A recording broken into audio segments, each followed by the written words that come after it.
Welcome to the Redneck Home on the Range. Today we're going to go to the range and we're going to take John Browning's prime invention with us. We're going to take two 1911s. One's a full-size 1911 and one's an 85% size.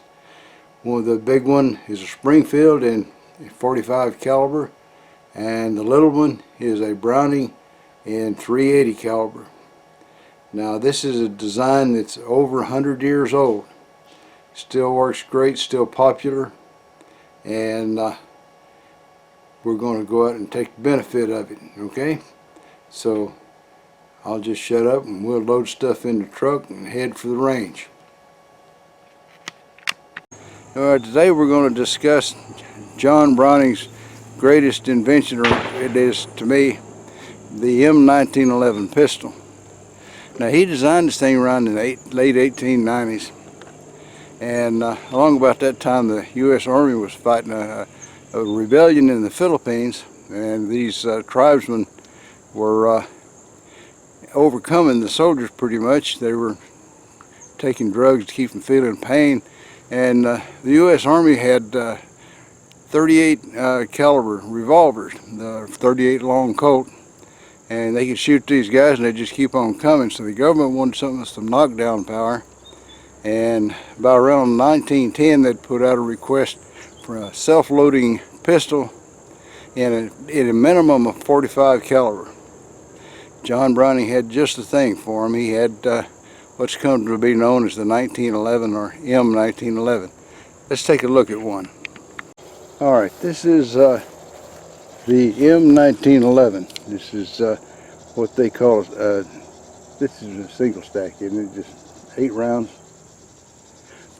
This is the M1911. It holds 8 rounds, called a single stack because the cartridges are stacked one on top of the other.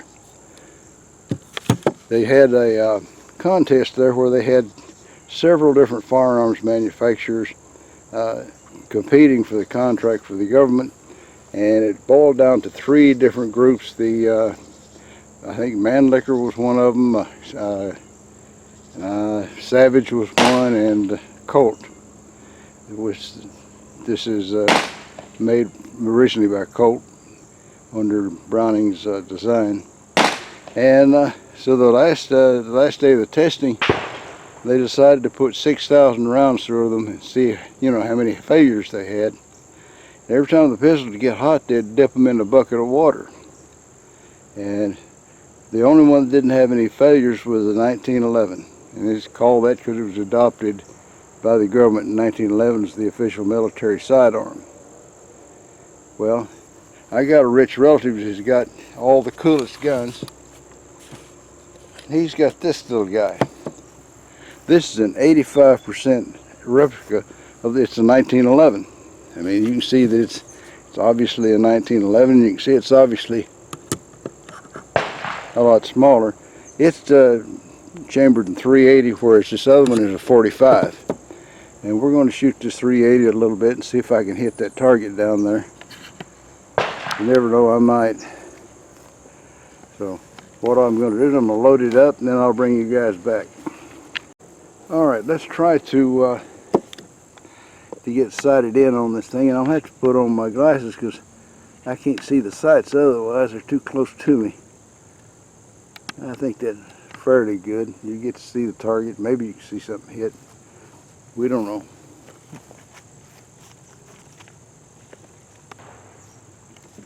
Alright, here goes nothing.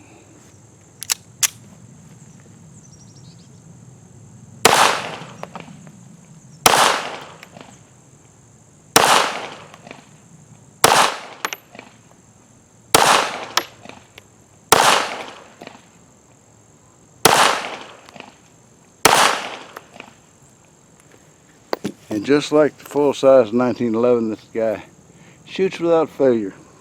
I bet it could do the 6,000 round test too. Let's see if I hit anything. Zoom in on it here if I can. Now I'll have to walk down there and look because I can't tell. I'm gonna let you go down there.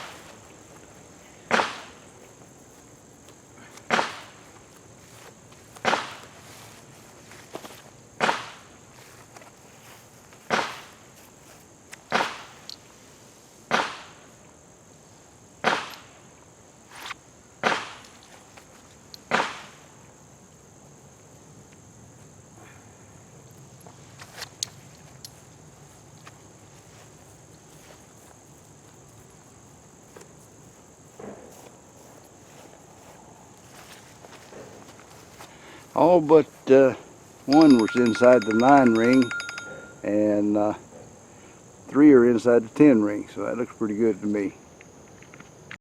Well, since I got so lucky there, I'm going to see if I can make some headshots. Let's zoom in on the head, and maybe you guys can see, and maybe not.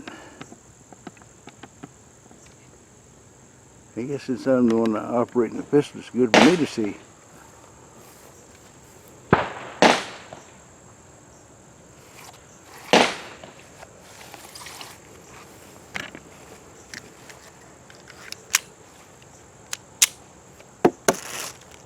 These are the bunch I was reloading the other day.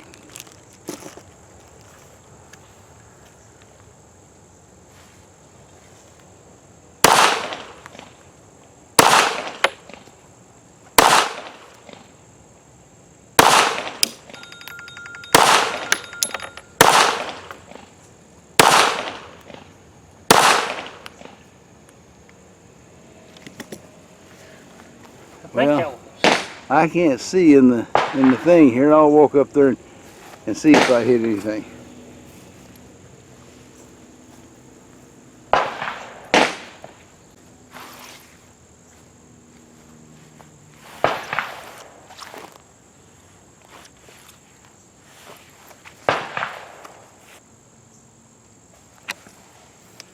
And there we are.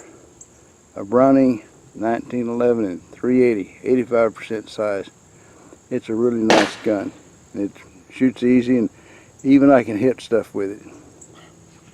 Alright, so I've been funded here to shoot this 45. It's a good one too. It's a Springfield. So I know it's got a good trigger. All Springfields got good triggers.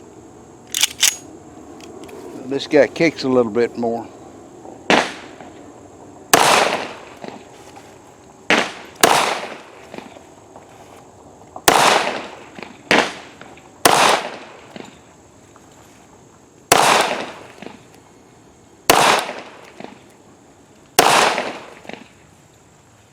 That means it's empty. So I'll walk down there and see if I hit anything.